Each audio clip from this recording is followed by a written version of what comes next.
Hello friends, मैं doctor सुशील ठाकुर।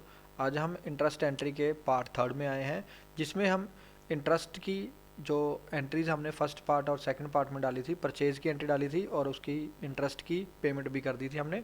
तो आज हम इसमें थर्ड पार्ट में सेल की एंट्री डालेंगे और उसकी हम पेमेंट रिसीव करेंगे और इंटरेस्ट रिसीव करेंगे। तो उसकी एंट्री डालने के लिए सबसे पहले हम टैली प्राइम के सॉफ्टवेयर पे आते हैं, जिसमें हम इंटरेस्ट की सेल की एंट्री डालेंगे। सेल की हमारी एंट्री है sold goods to Jagannath ₹20,000 and 20% interest will be charge if payment not paid within 3 days। अगर 3 दिन के अंदर हमें पेमेंट नहीं मिलेगी तो हम उसकी इंटरेस्ट चार्ज करेंगे। तो टेली प्राइम के हम सॉफ्टवेयर पे आ गए।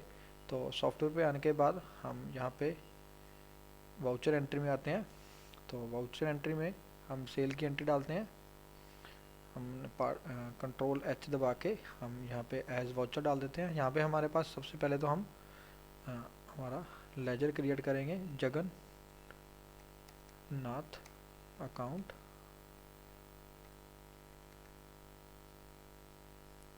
Sundry debtor.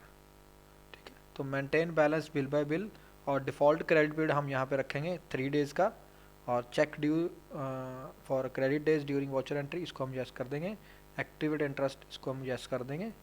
और इसके बाद calculate interest transaction by yes. Override parameter, इसको भी यस कर देंगे। Advance override parameter no.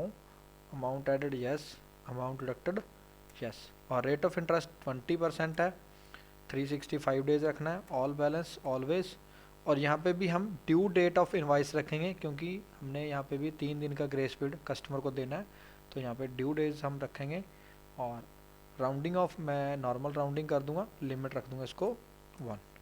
और एड्रेस कोई नहीं है, छोड़ दो इसको मैं। इसके बाद मेरे पार्टी होगी जगन्नाथ, और उसके बाद मैंने यहाँ पे 20,000 डाल दिया अमाउंट। न्यू रेफरेंस, यहाँ पे रेफरेंस नंबर मैं 3 डाल रहा हूँ, क्योंकि 1 और 2 मेरा रेफरेंस नंबर ऑलरेडी यूज़ हो चुका है। और यहाँ पे मैं सेल अकाउंट डाल रहा हूँ, being goods sold on credit. 20% interest will be charged after 3 days।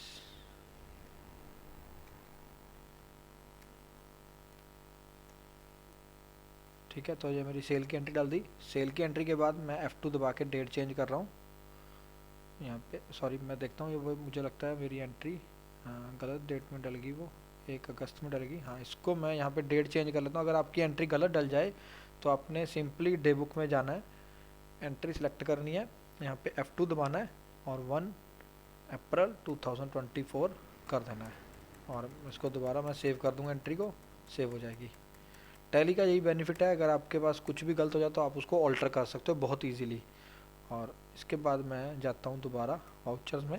यहाँ पे मैं F2 दबा के पहले डेट चेंज कर लेता हूँ 1 अगस्त। और यहाँ पे मैं अपना इंटरेस्ट रिसीव करना है मैंने, तो इसके लिए मैं जाता हूँ अदर वाउचर के ऊपर, डेबिट नोट में अंदर इंटरेस्ट मोहनलाल का। तो यहाँ पे मोहनलाल का इंटरेस्ट मुझे शो नहीं कर रहा, सॉरी, हाँ मोहनलाल का शो नहीं करेगा, क्योंकि जगन्नाथ का शो करेगा। देखो जगन्नाथ का इंटरेस्ट आ गया 120 डेज़ का। यहाँ पे मैंने 3 दिन का ग्रेस दिया था, तो 3 दिन के ग्रेस के अकॉर्डिंग ये मेरे डेज़ बनते हैं 120 डेज़। और 4 अप्रैल से लेके आज तक का 1 अगस्त तक का ये इंटरेस्ट शो कर रहा है। और इंटरेस्ट बन गया मेरा 1315। ठीक है, और अगर आप मैनुअली चेक करना चाहते हो तो मैंने पहले परचेज़ वाली वीडियो में बताया कि मैनुअली कैसे सिंपल इंटरेस्ट के साथ हम कैलकुलेट कर सकते हैं। तो आप वहाँ पे जाके देख के उसके अकॉर्डिंग आप कैलकुलेट कर लेना। ठीक है, इंटरेस्ट सेम भी बनेगा, इंटरेस्ट में कोई डिफरेंस नहीं आएगा। जगन्नाथ का इंटरेस्ट हो गया। यहाँ पे रेफरेंस नंबर मैं चेंज कर दूंगा, पहले मैंने 1 यूज़ किया, फिर 2, अब 3 और 4। ठीक है, और इंटरेस्ट रिसीवेबल मैं यहाँ पे क्रिएट कर लूँगा। मैं साथ के साथ अपने लेजर बनाता रहता हूँ। स्पेलिंग गलत हो गया थोड़ा सा। इंटरेस्ट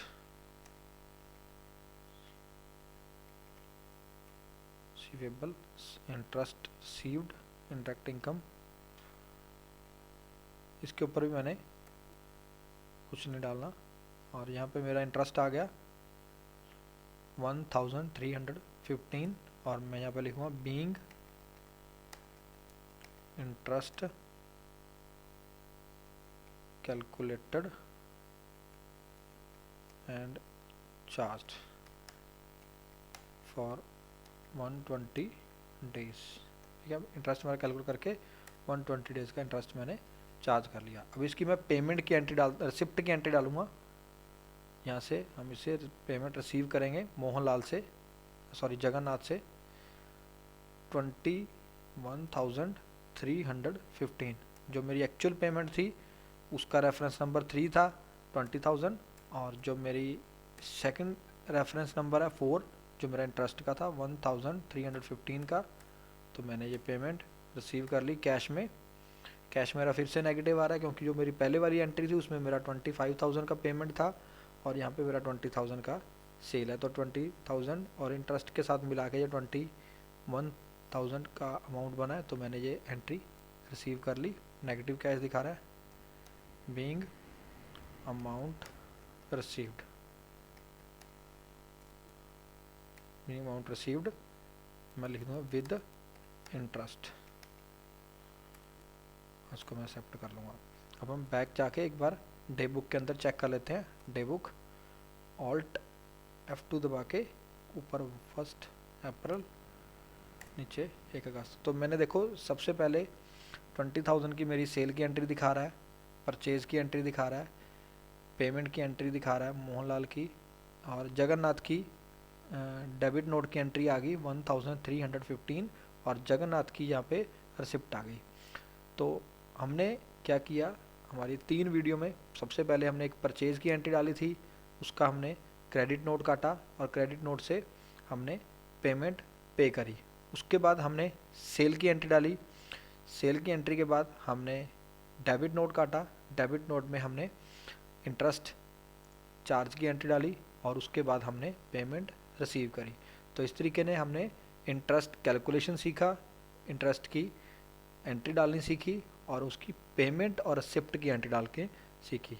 ठीक है, thank you very much friends for watching. अगर आपको वीडियो अच्छी लग रही है, इन्फॉर्मेटिव लग रही है, तो आप अपने फ्रेंड्स के साथ शेयर कर सकते हैं और मेरे चैनल को लाइक और सब्सक्राइब जरूर कर दीजिए।